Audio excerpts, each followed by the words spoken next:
Aravind tax நேயர்களுக்கு அன்பான வணக்கங்கள். டிடிஎஃப் வாசன் பற்றி நம்மளோட சேனலில் இதுக்கு முன்னாடி ஒரு 4-5 வீடியோ நம்ம பேசியிருக்கோம். சில வீடியோவில் அவர் கிரிட்டிசைஸ் பண்ணி பேசியிருக்கேன். போன வீடியோவில் அவர் கேரளா வயநாடு பகுதியில் அங்கே வெள்ளம் பாதிக்கப்பட்ட இடங்களில் அவர் செஞ்ச அந்த ஒரு நல்ல விஷயங்கள், நிறைய டொனேஷன் எல்லாமே பண்ணியிருக்காரு. அதை பற்றி நம்ம என்ன பண்ணோம், அப்ரிஷியேட் பண்ணி பேசியிருந்தோம். ஏன்னா ஒரு தமிழ் யூடியூப் கம்யூனிட்டியில் நாங்கள் பெரிய ஆட்கள்னு சொல்லக்கூடிய ஆட்கள் கூட செய்யாத ஒரு விஷயத்தை டிடிஎஃப் வாசன் எத்தனையோ விஷயங்கள் அவரை சுற்றி நடந்தாலுமே பரவாயில்ல அப்படின்னு சொல்லிட்டு அவர் போய் பண்ணியிருக்கிறாரு. ஈவன் அவருடைய மிஸ்டேக்ஸ் இருக்குதான், அதை நம்ம ஒரு பக்கம் ஓரமாக தூக்கி வச்சிருவோம். ஆனால் பாசிட்டிவான விஷயங்களும் நம்ம பேசணும், அதை பேச மறுக்கிறாங்க நிறைய பேர் அப்படின்னு சொல்லிட்டு வாசனே வருத்தப்பட்டு பேசியிருந்தாரு. ஸோ அதனாலேயே அவருக்காக அந்த வீடியோ நம்ம பேசியிருந்தோம். ஸோ வாசனுக்கு குட் சைடும் இருக்கு, பேட் சைடும் இருக்கு. பேட் சைடு அப்படிங்கிறது இது தப்புன்னு அவர் தெரிஞ்சு பண்றாரா தெரியாத பண்றாரா அப்படின்றதே தெரியாத அளவுக்கு. ஆனால் எப்படியாச்சும் தன்னை சுற்றி ஏதாவது ஒரு கான்ட்ரவர்சி இருந்துகிட்டே இருக்கணும் அப்படின்றதுல மட்டும் வாசன் என்னமோ ஏதோ குறியா இருக்கிற மாதிரி, ஒருவேளை அவர் யாராச்சும் மிஸ்கைட் பண்றாங்களா அப்படின்றது தெரியல. ஏன்னா அடுக்கடுக்கான விஷயங்கள் வாசன் மாட்டி மாட்டி மாட்டி மாட்டி ட்ரெண்டிங்லேயே இருக்கக்கூடிய ஒரு நபராகவே இருக்கிறார். சர்ச்சை அப்படின்னா தமிழ் யூடியூபர்ஸ்லேயே 2-3 பேர் நம்ம டக்குன்னு சொல்லலாம். ஒன்று நம்ம இர்ஃபான், அதுக்கப்புறம் பார்த்தீங்கன்னா டிடிஎஃப் வாசன் தான். ஆனால் அவருடைய நல்ல விஷயங்களும் பாராட்டணும், அது யாருமே செய்ய மாட்டாங்க. தவறுகளை மட்டுமே பார்க்கக்கூடிய ஒரு கம்யூனிட்டியாக இந்த யூடியூப் கம்யூனிட்டி மாறி போச்சு. யூடியூப் கம்யூனிட்டியை தாண்டி இங்கே இருக்கக்கூடிய ஆடியன்ஸ், இந்த ஆடியன்ஸ் எதை விரும்புகிறாங்க அப்படின்றத ஆடியன்ஸ் பல்ஸ் அப்படின்னு சொல்லுவாங்க. ஸோ அதை எல்லாருமே தெரிஞ்சுக்கிட்டு ஒருத்தனை பற்றி இன்னொருத்தன் விமர்சனம் பண்ணுறது தான் ஆடியன்ஸ் அதிகமாக விரும்புகிறாங்க அப்படின்றதுனாலேயே அதே ஒரு விஷயத்தை எல்லாருமே ஃபாலோ பண்ணிகிட்டு இருக்காங்க. அதில் அடிவாங்கிற ஆட்களில் டிடிஎஃப்பும் ஒன்று. சரி, இப்போ என்ன ஆச்சு டிடிஎஃப்க்கு அப்படின்னு பார்த்தீங்கன்னா, மீண்டும் அவரை பற்றின ஒரு செய்திகள் சமூக வலைதளங்களில் பயங்கரமாக பரவிக்கிட்டு இருக்கு. அதுக்கான காரணம் அவர் அவருடைய வீடியோவில் சொன்ன ஒரு விஷயம்தான். நிறையா அவருடைய வீடியோவில் நிறைய ரொம்ப ஹைப் கொடுத்து பேசுவார். இதெல்லாம் இப்படிலாம் நடக்குமா அப்படின்ற மாதிரி இருந்துச்சு. இதே மாதிரியான ஒரு சம்பவம் இன்னொரு நபருக்கு நடந்துச்சு. ஏ2டிக்கு என்ன நடந்துச்சு அப்படிங்கிறத சொல்லிட்டு அதுக்கப்புறமா டிடிஎஃப் வாசன் என்ன பேசினார் அப்படிங்கிறத சொல்கிறேன்.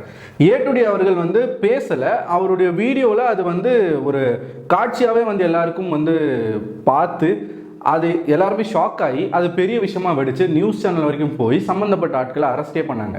அந்த ரிச் ஸ்ட்ரீட் மேட்டர் தான்.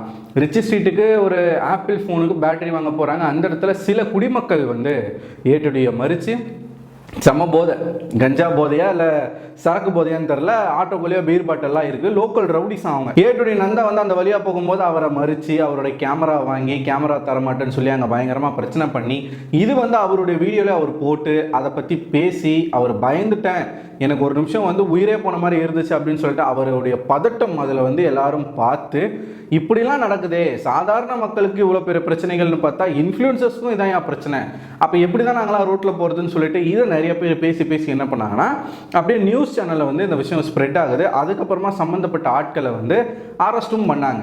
இப்போ அதே மாதிரி டிடிஎஃப் வாசன் அவருடைய வீடியோவில் ஒரு விஷயத்த பேச போக அது இப்போ பயங்கரமாக என்ன ஆகிட்டு இருக்குன்னா ஹைப்பாகவும் வைரலாகவும் மாறிக்கிட்டு இருக்கு. அப்படி என்ன அவர் பேசினார் அப்படின்னு பார்த்தீங்கன்னா, அவரோட வீடியோவில் எப்பவுமே நிறைய விஷயங்கள் பேசுவார். அவர் நான் இப்படி பண்ணுங்க அப்படி பண்ணுங்க டிடிஎஃப் இதெல்லாம் நடந்துச்சு, அன்றைக்கி அவருக்கு என்னெல்லாம் நடந்துச்சு அப்படின்னு சொல்லும்போது ஒரு குறிப்பிட்ட ஒரு சம்பவத்தை சொல்கிறார். அந்த சம்பவத்தில் என்ன நடக்குது அப்படின்னா, ஒருத்தர் என்னை கொலை பண்ணவே வந்துட்டான், ஒரு இரும்பு கம்பியா கத்தியான்னு தெரில, ஒரு கம்பி மாதிரி ஒரு விஷயத்தை எடுத்துட்டான், ஏன்னா அதை வச்சு குத்துறதுக்கே வந்துட்டான். அதுக்கப்புறமா நான் என்கிட்ட எதுவுமே இல்லை, நான் எந்த ஆயுதத்தையும் எடுக்கலை, ஒரு குச்சி எடுத்து கூட அவனை நான் அடிக்கலை. ஏன்னா அப்படி நம்ம ஏதாச்சும் பண்ணோன்னா நம்மளை தான் எல்லாரும் விமர்சனம் பண்ணுவாங்க.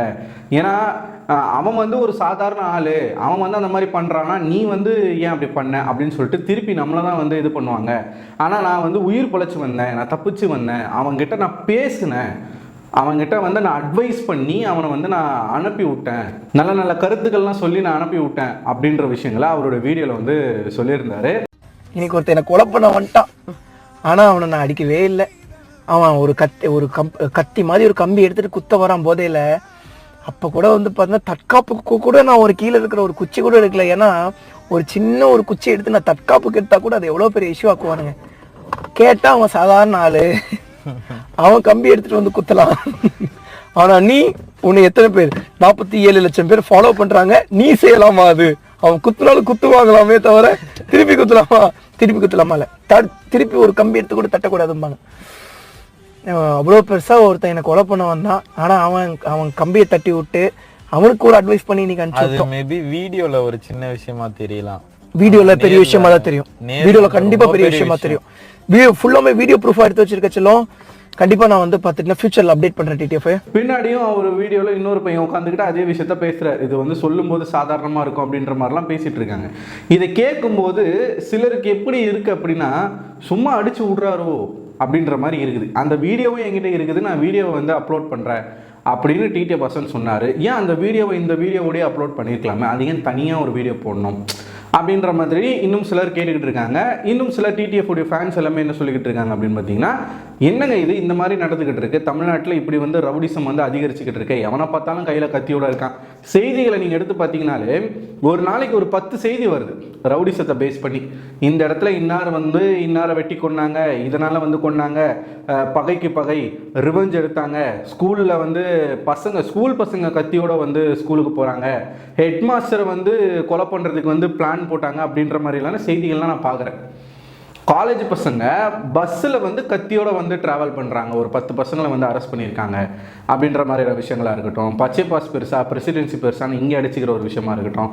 ஆக மொத்தத்தில் தமிழ்நாட்டில் சிட்டியில் இருந்து கிராமங்கள் வரைக்கும் இந்த கஞ்சா போதைகள், இந்த குடிப்பழக்கம், கள்ளசாராயம், இப்படி ஏகப்பட்ட விஷயங்கள் வந்து சரளமாக போனதுனால ரவுடிசம் என்பது இன்னைக்கு வந்து ஸ்கூல் பசங்க கிட்ட இருந்தே அது வந்து வளருது. ஸ்கூல் படிக்கும் போதே வந்து இவனுங்க ரவுடிகளாக வளர்றானுங்க, பெற்றோர்களுடைய சரியான கவனிப்பு இல்லை, டீச்சர்ஸே வந்து மிரட்டுறாங்க, டீச்சர்ஸே வந்து வெட்ட குத்துறதுக்கெலாம் பிளான் பண்ணிக்கிட்டு இருக்காங்க. இந்த மாதிரி ஒரு தலைமுறையை வந்து சீரழிஞ்சிக்கிட்டு இருக்கு. இதுக்கு அரசாங்கம் ஏதாச்சும் ஒரு நடவடிக்கை எடுக்கணும் அப்படின்னு சொல்லிட்டு ஏகப்பட்ட சமூக ஆர்வலர்கள் எல்லாமே பேசிக்கிட்டு இருக்காங்க.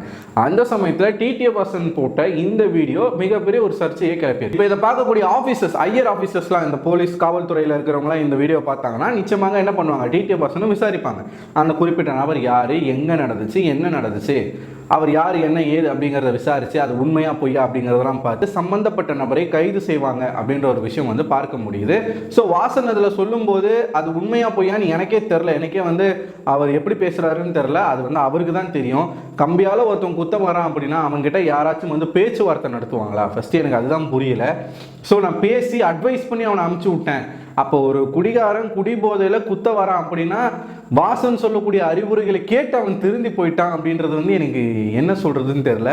ஒருவேளை வாசன் சொல்றது உண்மையா இருந்துச்சுன்னா அவருக்கு வந்து அந்த அளவுக்கு ஒரு திறமை இருக்கு. பாருங்களேன், ஒரு ரவுடி, ஒரு கொலை பண்ண ஒரு வெறியில வர்றவன் கூட பேசியே வந்து என்ன பண்ணியிருக்கிறாரு, அவனை ஆஃப் பண்ணி அமுச்சு விட்டுருக்கிறாரு. அப்படின்ற ஒரு மிகப்பெரிய ஒரு டேலண்ட் வந்து வாசனுக்கு இருக்கு அப்படின்றத வந்து புரிஞ்சுக்கலாம் உண்மையா இருக்கும் பட்சத்தில். இல்லைன்னா உருட்டல் தான். ஸோ நீங்கள் என்ன நினைக்கிறீங்க, இது வந்து உண்மையாக இருக்குமா இல்லை பொய்யா இருக்குமா? இது வந்து உண்மையா பொய்யா அப்படிங்கிறது எப்போ நமக்கு தெரிய வரும்னா, ஒருவேளை காவல்துறை இதில் இறங்கி ஏதாச்சும் நடவடிக்கை எடுத்தால் வாசன் சொல்கிறது உண்மையா பொய்யா அப்படிங்கிறது தெரிய வரும். இல்லைனா வாசன் வந்து அந்த வீடியோவை பப்ளிஷ் பண்ணார் அப்படின்னா இது உண்மையா பொய்யா அப்படிங்கிறது தெரிய வரும். பொறுத்து வந்து பார்ப்போம். உங்களோட கருத்துக்களை கமெண்ட் பாக்ஸில் கமெண்ட் பண்ணிடுங்க. நம்ம சேனலுக்கு தான் நீங்கள் முதல் முறையாக வரீங்க அப்படின்னா நம்ம சேனலை சப்ஸ்கிரைப் பண்ணிடுங்க. இன்னும் பல அற்புதமான கண்டென்ட் எல்லாமே நம்ம சேனலில் வெயிட் பண்ணிக்கிட்டு இருக்கு.